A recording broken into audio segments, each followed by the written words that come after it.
Nang makita ni Judas ang mga pangyayura at paglapastangan kay Jesus, ay nagtungo siya sa templo ni Caifás upang doon ay ibalik ang hirap na ibinayad sa kanya bilang kapalit sa pagtataksil nito.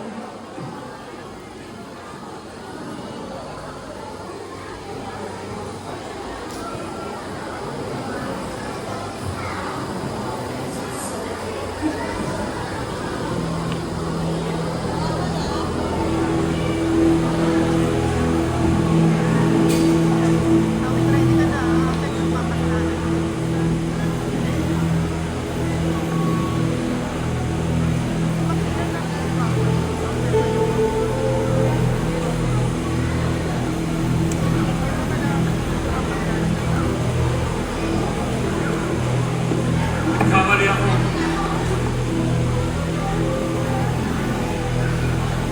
Walang kasalanan ang aking puno.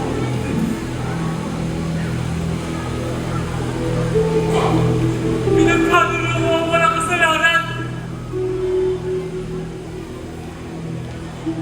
Nakikiusap ako sa inyo. Nakikiusap ako sa inyo. Judas! Judas Iscariote! Ang masuki na tagasunod ng bulaang propeta! Wala ka nang magagawa pa